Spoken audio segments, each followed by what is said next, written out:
Hey everyone, welcome to Life Everlasting. This is part 2 of the Learning Sheet Music series that I'm producing. If you haven't seen the previous episode, I highly recommend watching it first before watching this one. This episode builds on the previous episode. Anyway, I hope you enjoy it. I would love to hear down below if you like the episode, if there's anything you'd like to see me do different. Love to hear it, and until then, see you soon. Hope you enjoy the episode. Okay, so we're going to start off, relatively speaking, where we left off in the previous video. So in the previous video, we covered the different types of notes, highlighted on most of them, with the exception of these two, just talked about them. We covered a lot of the different types of rests. We also covered counting in like 4/4, talked about ones like 3/4 or 6/8. We covered treble clef and bass clef, and the notes associated with them. So in this episode, we're going to cover the notes that are not in the key of C, like the sharps and flats. The natural symbol, we'll be covering that, but that'll kind of fall naturally into the episode. If there's time, we'll cover a couple other topics as well. So what I'm going to do is I'm going to create a new song. I'm going to use the piano once again, and that is, again, simply because piano covers 99% of the instruments out there. I'm going to leave it in the key of C, and we are going to also leave it in 4/4. So I'm going to put a whole note on the first measure. So this would be the C. And so in the key of C, everything is the white keys on the piano. Now, if we're wanting to play sharps and flats, or the black keys on the piano, that's when the sharp and the flat come in. The only time that naturals come in is in songs that are not in the key of C, or here in a minute, you'll see the other situation where the natural symbol will naturally fall into the sheet music. So, for flat, if we want to specify that a note is flat and not natural, we would put the little symbol by it that looks like the letter B. It is not the letter B, it's an actual symbol, but I'm going to call it B probably for the rest of this episode simply because it looks like the letter B. And for sharp, it is the same thing, but instead, it's the pound symbol. And so a flat note is a half step down in pitch to the next note, while a sharp is a half step up in pitch to the next note. So for C, C flat would be B on the piano, and C sharp would be the black key that is a half step up to the right from the C. So I'm going to put another C natural here afterwards. I'm going to play this segment here so you can hear what each one sounds like.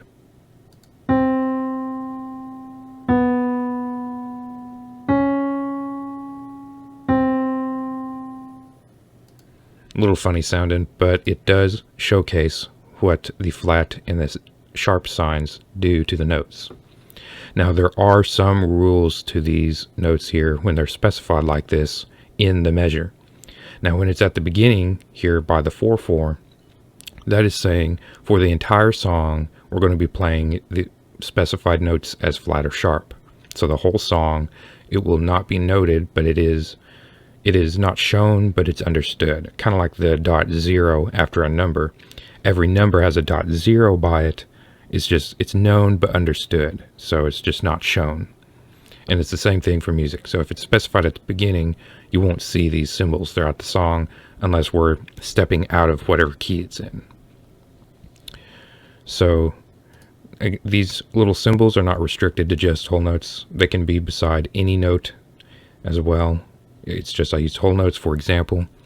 So there are rules that apply to this, and it's the same for every single one, including the natural symbol. So let's say I specify for the first note of this measure, I want to play, instead of natural C, I want to play flat C. But then I put a note after it, also C, that is not noted, whether it's flat or sharp.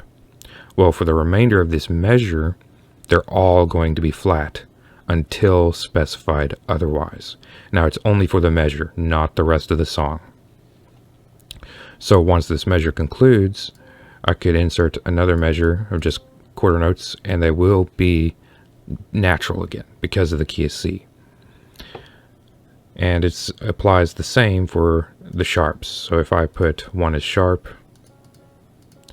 and don't specify anything for the rest, they will all be sharp until the next measure or specified otherwise. So let's say I want to play C flat as my first note, but then I wanted to play C natural. Well, I have to specify that because I've specified flat beforehand, so I have to specify natural, and now they're all implied for the rest of the measure as natural.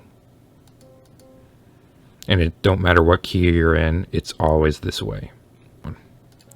So what I'm going to do is I'm going to play this, what I've got so far, just so you can hear it, and it'll reinforce a little bit of what we've just been discussing.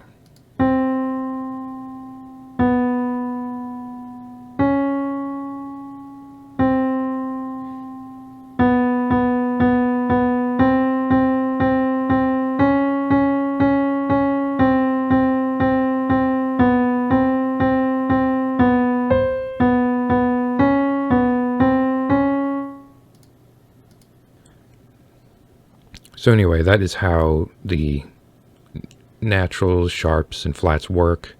I'm going to create a new song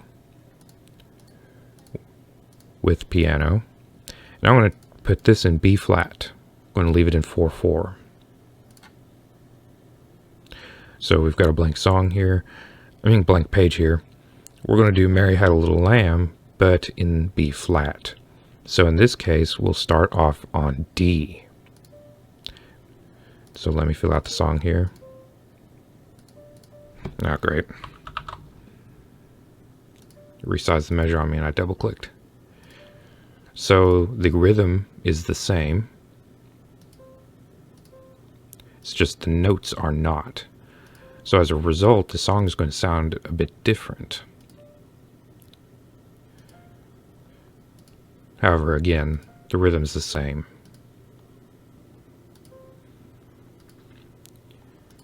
So I'm going to play this song first in the B flat key, but we'll play it in C just to show how things are different. Now, I've went ahead and filled this out, but I am going to show you how this works. When you specify it's not the key of C, there will be either the letter B or the pound symbol on certain lines. And essentially, when trying to read music like this, you take a look at the note, and then you just move the note over here. It's like, well, is this line on a flat? No, so we're playing it natural. And then the second question is there any other notes on a different octave that is my note that is flat? So essentially, is there any other line on here that's a D but marked flat? And there's not, which at the beginning here, if that's the case, then it'll be on this line, but in this situation it's not. So we do the same for the C. Is it flat? No. Is there any other ones that are C over here that are flat? No. And then the B. Oh, it is flat. So this one, instead of playing B natural, will be playing B flat. For every instance of this B, it will be flat. It's just known but understood. So it's not marked. Continue onward. The notes don't vary much. We look at the F. It's a new one. None of the Fs over here are marked as flat or sharp. And you do that for the rest of these. The only occurrence where we hit a note that has to be played flat would be the B and the E. So every instance of a B or every instance of an E we would place flat. In this song, there are no E's, so it's just the B. So I'm going to play this song just so you can hear it and hear what it sounds like.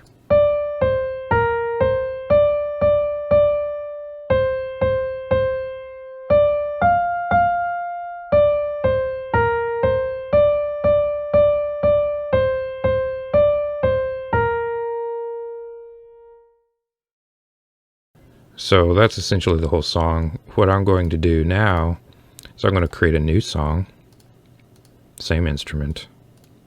I'm going to leave it in the key of C. Also going to be leaving it in 4/4.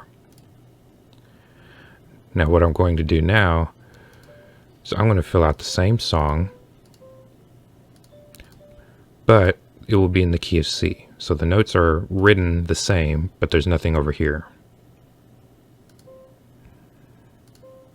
So what's going to happen is, because of the fact that I've left it in the key C and I'm not specifying any flats or anything, it's going to sound a little funny. And you'll get to hear what it sounds like here in a second, once I get this filled out.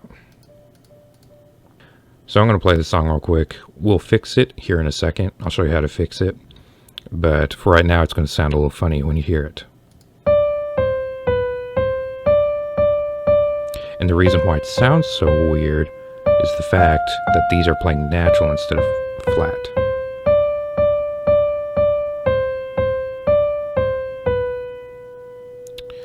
So let's try to fix this song. So it's fairly simple because of the fact we know what's broken about it. It's the fact that these are not flat. They're being played natural. So we would select the flat tool. We're just going to make them all flat. This will fix the song.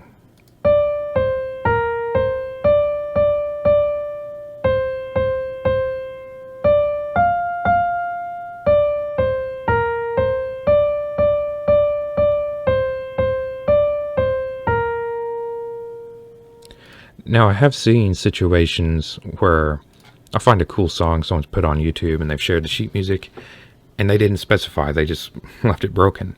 And I've had to go in and manually fix it. So generally I don't catch something like this until I actually start trying to play it because I'm not that good at reading sheet music.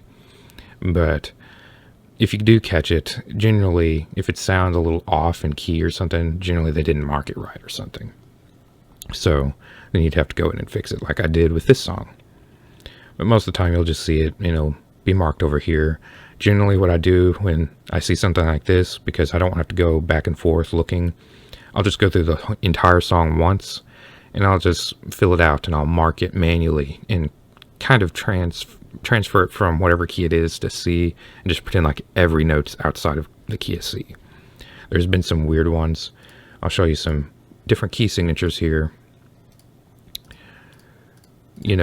The ones that I do this for, if it's B flat, you can just eyeball it, but when you hit something like A flat, it starts to get kind of ridiculous having to remember all that until the point where you hit, every single note is flat or every single note is sharp kind of thing. Like with F sharp, oh, well, they have a C sharp major. All of them are sharp, not sarp. But most of the time, it'll be something like B flat where there's just a couple and you just remember in your head. But if you hit a weird song, like I know one person who writes all of their songs in C flat. Not C flat, C sharp, which would be D flat. It'd be like that, or something awful like that. I just have to go through the songs and manually mark the notes and then just pretend like it's in the key of C. So it can be hard at times to read it when it's like this, or when it's in a different key, but that's what I would recommend doing. That's what I do. So anyway, I'm going to stop the video here. In the next episode, I hope to cover some of the weird aspects to sheet music, like dotted notes, notes that are tied together in triplets, just to list off a couple. So if that doesn't consume the next episode's 15 minutes, and we'll be doing stuff like crescendos and decrescendos and loudness and stuff. But that'll be for the next episode. Let me know down below what you think of this episode and what you'd like to see different, if there's anything you'd like to see different, what you think of the content I'm producing, and I'd love to hear it. Also, something to note, I didn't remember to mention this in the previous episode, but the program I'm using, I highly recommend it. It is known as Finale Notepad. It tries to make you make an account. I might make a tutorial or something on how to install this because it's been so long. It's been years since I've downloaded it. But Windows and Mac, I wouldn't recommend buying this software because it's like $600. Big chunk of money they're asking for. But the Finale Notepad just gets the basics down. It's covered everything I've learned so far, both advanced and not. Most of the time, if there's something that this program can't support, you can do some of the weird stuff I'll be showing in the next episode that will cover it anyway. Just be a little funny looking. So anyway, let me know down below what you think of the episode. Love to hear it. And until then, see you soon.